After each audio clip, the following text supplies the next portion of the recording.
The great thing about government is that there's zero accountability on so many levels. Things that don't work at all, like the post office, get to stay open and continue to be terrible because there's just no repercussions.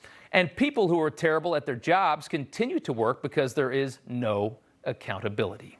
Enter John Kerry, who is here to save us from climate change as Joe Biden's new climate envoy. Now, climate change is almost certainly an issue. How big of an issue is debatable. But what frustrates millions of people who are not climate deniers is how AOC and the left respond to it and try to use it to massively grow government and get more power. The Green New Deal is a perfect example of the far left exploiting climate change to try and implement collectivist left-wing policy. Today, in his daily executive order sign-a-thon, President Biden added a few more orders to prioritize climate change essentially across all of government. Biden is also halting all new gas and oil leases on public lands and will review current permits as well. But trying to calm fears, he made this claim regarding fracking. Take a listen. Let me be clear, and I know this always comes up. We're not going to ban fracking.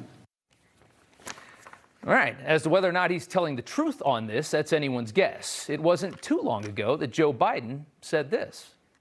I want you to look in my eyes. I guarantee you, we're going to end fossil fuel. Guarantee. The president also said his climate policy would soon be enhanced. We're going to have to see what that means later on this year. Biden also pushed for a $2 trillion climate plan. You can call it the light Green New Deal, if you will. And just toss that $2 trillion, by the way, on top of our other $26 trillion in debt, along with all the rest of the COVID relief plans. At this point, our debt is no longer even a real thing in Washington. I guess we should just pretend that it doesn't even exist.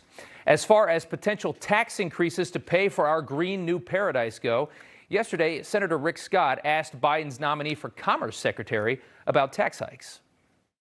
I, as governor, am deeply in touch with how much increasing bills affect the average American family.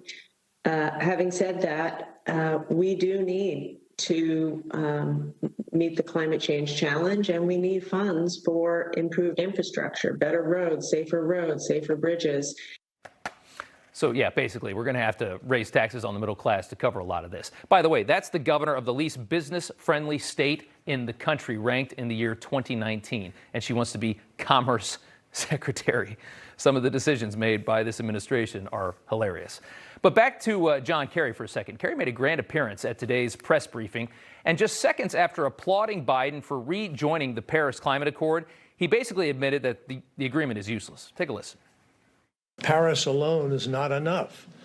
Not when almost 90% of all of the planet's emissions, global emissions, come from outside of U.S. borders. We could go to zero tomorrow, and the problem isn't solved. There you have it. The Paris Accord is actually pointless, and that's a liberal John Kerry telling you that. All right, let's take a closer look at the world's worst polluters, though. China does about 28% of the polluting. The United States in second place at 15%, India at 7%, Russia at 5%, Japan at 3%. Those are the top 5. The rest of the world handles the other 42% of the pollution. The Paris Accord literally incentivized China and India a combined 35% of the problem to pollute more until 2030. It really did that. Set the mark high because it's the 2030 output that they're going to have to start reducing from. Yes, the Paris Accord is really that dumb. After he was done speaking, a reporter asked John Kerry exactly how he plans to get two of the biggest offenders on board with the administration's plan to curb emissions globally. We're talking, of course, about China and India. How do you get them on a more aggressive plan? John Kerry has no clue how to do this and admitted it with this total non-answer. Take a listen. How do you plan to try to bring both China and India to the table on this issue? Climate is a critical standalone issue that we have to deal on in the sense that China is 30% of the emissions of the world. We're about 15% of the emissions of the world. You add the EU to that, and you've got 3 entities that are more than 55% or so. So it's urgent that we find a way to compartmentalize, to move forward, and we'll wait and see. We're going to wait and see. I thought this all had to be figured out immediately. It's existential. It's a crisis. It's right now. Kerry said just minutes earlier in that news conference that it was an existential crisis. We have no time to waste. We'll wait and see. Zero plan. We'll wait and see. Literally not one speck of an answer to that question there. It was an amazing moment. It was incredible to watch live. And to be honest, that is the most important question, China and India on all this, because the U.S. emissions are going down.